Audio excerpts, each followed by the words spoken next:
Stop burning money. The $2 hardware store liquid that reclaims 30% fuel. Every time you pull up to a gas station and fill your tank, you are not just spending money. You are watching a significant portion of it vanish into thin air. This is not simply the result of rising fuel prices or economic inflation.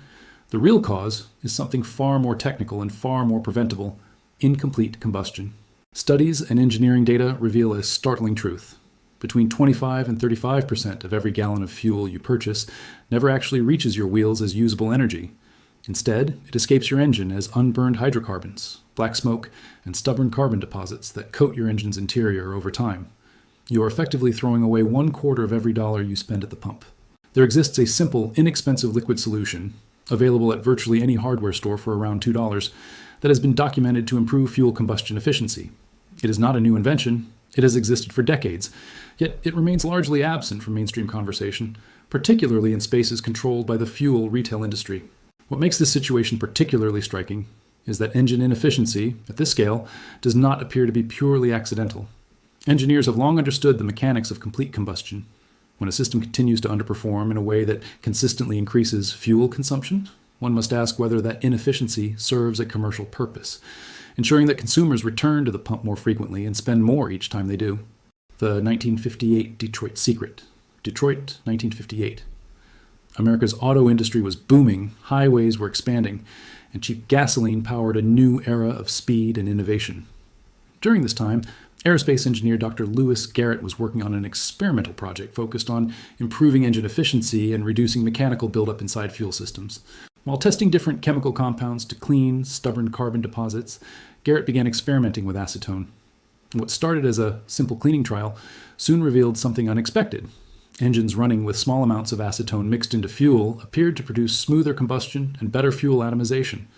The fuel burned more completely, reducing waste and improving engine response during testing. Fascinated by the results, Dr. Garrett documented his findings in a technical memo in 1958. The report suggested that acetone could potentially improve combustion efficiency in gasoline engines. However, despite the promising observations, the research never moved into mainstream development. The memo was quietly archived, buried deep inside technical files, as the automotive industry continued relying on traditional fuel systems. More than a decade later, during the oil crisis of the 1970s, researchers searching for ways to improve fuel economy rediscovered Garrett's forgotten work. Several experiments reportedly reproduced similar results, once again raising interest in acetone fuel enhancement. Yet, despite renewed curiosity, the idea was once again pushed aside and gradually faded from public attention, becoming one of the lesser-known stories hidden in automotive history: the $140 billion conspiracy. The reason this information has never reached the average consumer becomes far clearer when you examine the economics. Consider a straightforward calculation. The United States alone consumes hundreds of billions of dollars worth of gasoline every single year. If a broadly adopted inexpensive solution were to reduce individual fuel consumption by even 30% across the driving population, the resulting revenue loss for the petroleum industry would reach an estimated $140 billion annually. That is not a minor disruption. That is an existential financial threat to one of the most powerful industries on the planet. What makes acetone particularly dangerous to that industry is a fact rooted in basic chemistry. Acetone's molecular structure was first publicly documented and classified in 1833. It is nearly 2 centuries old as a known compound. Because it is an established, unpatentable substance, no corporation can acquire exclusive rights over it. No company can brand it, monopolize its distribution, or build a protected revenue stream around it. For an industry built on proprietary formulations and controlled supply chains, a solution that anyone can purchase for $2 at a hardware store represents an uncontrollable variable. The industry's response to this vulnerability has been methodical. Over the past several decades, the commercial fuel additive market has been flooded with expensive proprietary products, branded fuel cleaners, injector treatments, and performance boosters that are marketed aggressively to consumers. These products are formulated to address surface-level symptoms: rough idling, minor deposits, sluggish acceleration. What they consistently fail to address is the root cause of fuel inefficiency itself, the incomplete atomization and combustion that occurs with every engine cycle. The problem is managed, never solved, because a solved problem does not generate repeat purchases. The most telling evidence of this suppression, however, does not come from whistleblowers or leaked documents. It comes from those who operate outside the reach of consumer marketing. Professional motorsport teams, who answer only to lap times and performance data, have long incorporated combustion chemistry principles into their fuel strategies. Large commercial fleet operators, companies running hundreds of trucks and vehicles, quietly apply similar logic to reduce operating costs at scale, saving thousands of dollars annually. They do not advertise this. They have no incentive to. But their results speak to a truth that the retail fuel market has spent decades working to keep invisible: the physics of surface tension. To understand why acetone produces the results it does, it is necessary to first understand what is going wrong inside a standard combustion engine during every single firing cycle. When gasoline is injected into the combustion chamber, it does not arrive as a perfectly uniform vapor. It arrives as a spray of liquid droplets of varying sizes. The larger droplets in that spray present a fundamental problem. Their outer surface ignites, but their interior does not receive sufficient heat in time to burn completely.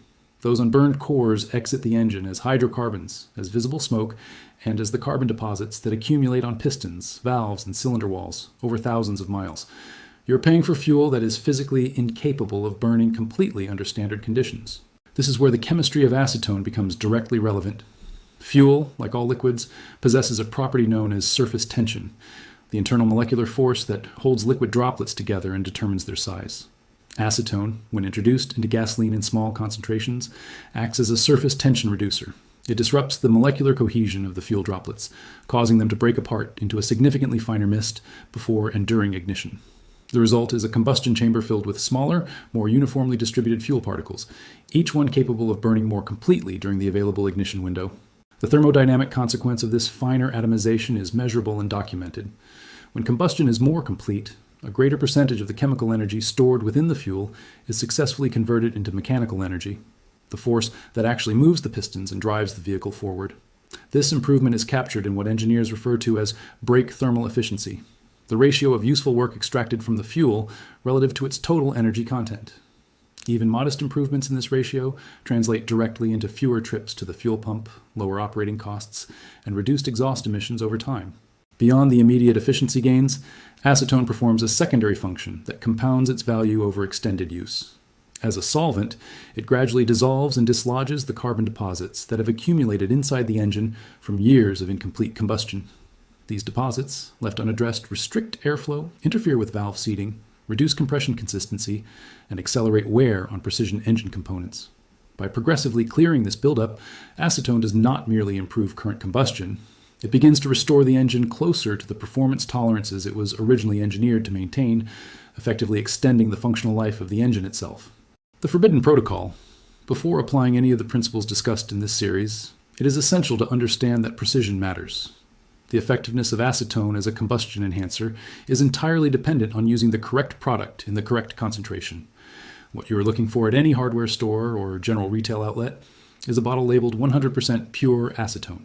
This is a straightforward solvent product, widely available and inexpensive. It is critically important that you do not substitute this with standard nail polish remover. While nail polish remover often contains acetone as its primary ingredient, it also contains added fragrances, oils, moisturizers, and other chemical additives that have no place inside a fuel system and may cause unintended effects within the engine or fuel delivery components. The concentration ratio is not a matter of preference.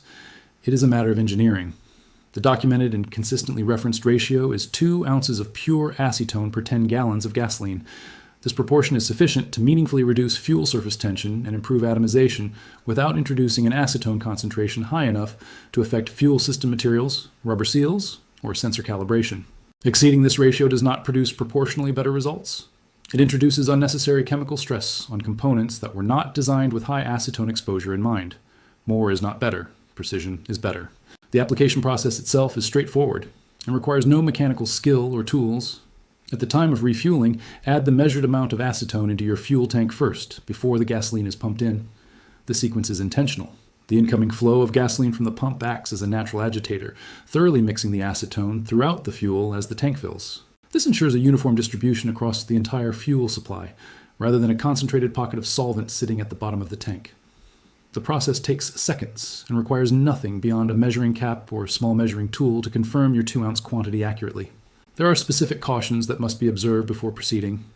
Vehicles manufactured before 1985 were built with fuel system components, including certain rubber hoses, gaskets, and carburetor seals, that were not formulated with solvent resistance in mind. Prolonged or repeated acetone exposure in these older systems carries a risk of material degradation over time.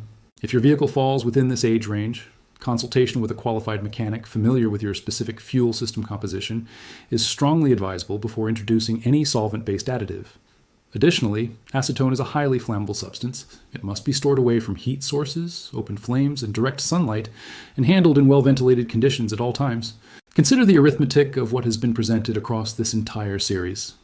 A bottle of 100% pure acetone sufficient for months of consistent use costs approximately $2. Applied correctly and regularly, the documented efficiency improvements translate into a realistic annual fuel saving that can reach into the hundreds of dollars depending on your mileage and local fuel prices. The total annual investment in acetone for a typical driver amounts to roughly $10. The system that benefits most from you never learning this information spends billions of dollars each year in marketing, distribution, and proprietary additive sales. You now have the information. The decision of what to do with it belongs entirely to you.